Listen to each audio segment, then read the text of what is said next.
Hello armies, আমরা সবাই ইতিমধ্যে দেখেছি big hit entertainment officially BTS এর সব থেকে বড় ওয়ার্ল্ড ট্যুরের ঘোষণা দিয়েছে। তো চলো একটু বিস্তারিত জানি নোটিসে কোম্পানি ঠিক কি বলেছে। এবং স্ক্রিনে ভালো করে লক্ষ্য করো, দেখতে পাবে বাংলাদেশ এবং ইন্ডিয়া বা পাকিস্তান কোনো কান্ট্রি লিস্টে নেই। তাহলে কি বাংলাদেশ, ইন্ডিয়া, পাকিস্তানের মতো দেশগুলো কনসার্টের তালিকা থেকে বাদ দেওয়া হয়েছে? তার উত্তর হলো না। তোমরা যদি একটু নিচে লক্ষ্য করো তাহলেই পরিষ্কারভাবে দেখতে পাবে 2027-এর শুরুতে আরও দেশ কনসার্টের তালিকায় যুক্ত করা হবে, যে হয়তো বাংলাদেশ, ইন্ডিয়া, পাকিস্তান তালিকায় যুক্ত হতে পারে। বিগ হিটের এই অ্যানাউন্সমেন্টে আরও কিছু প্রয়োজনীয় তথ্য আছে, চলো জানি।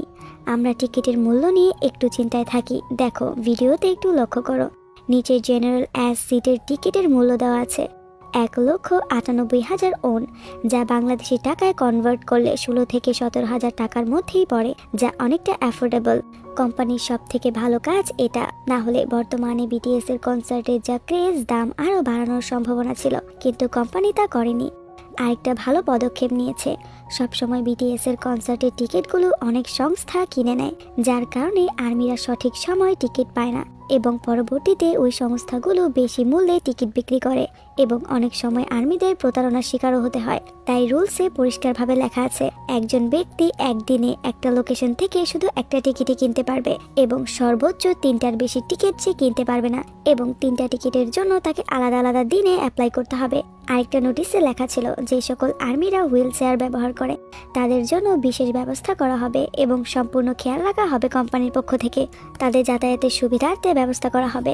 আর আমি যতটুকু বুঝলাম, যাদের কাছে ওয়েভার্স মেম্বারশিপ নেই তাদের জন্য টিকিট নেওয়া একটু কষ্টের হবে, এবং যারা গ্লোবাল আর্মি আছে, কোরিয়া বাদে, তাদের টিকিট কিনতে হলে প্রথমে পাসপোর্ট এবং রেসিডেন্স কার্ড দিয়ে ভেরিফাই করতে হবে। আরেকটা কথা স্পষ্টভাবে লেখা, যদি কোনো মেম্বারশিপধারী আর্মি জালিয়াতি বা অধিক টিকিট ক্রয় করার চেষ্টা করে এবং তাকে যদি সন্দেহভাজন মনে হয়, তাহলে তার মেম্বারশিপ এবং টিকিট দুটোই বাতিল করা হবে। আমি পরে যতটুকু বুঝলাম, রুলসগুলো অনেকটাই কড়া। যারাই টিকিট কিনবে তাদের টিকিট নিজ দায়িত্বে গ্রহণ করতে হবে এবং একাধিক টিকিট নেওয়া যাবে না। একবার কনসার্ট ভেন্যুতে প্রবেশ করার পর সে যদি বের হয় তাহলে তাকে আর ঢুকতে দেওয়া হবে না। ভেন্যুতে পৌঁছাতে দেরি হলে যখন কনসার্ট শুরু হয়ে যাবে তখন আর তোমাকে ঢুকতে দেওয়া হবে না। আরেকটা খারাপ খবর আছে, কোম্পানি সোজা মানা করে দিয়েছে কনসার্ট চলাকালীন কোনো আর্মি লাইভ স্ট্রিমিং করতে পারবে না। যদি কপিরাইট সহ এমন কোনো আর্মি ধরা পড়ে তাহলে তাকে কনসার্ট থেকে বের করে দেওয়া হবে। যাই হোক, প্রচুর কঠোর। এবার ইন্ডিয়া নিজেই প্রথম লিস্টে নেই, হয়তো পরবর্তী লিস্টে থাকতে পারে। তো এ ব্যাপারে তোমার কি মতামত অবশ্যই কমেন্টে জানিয়ে যাবে।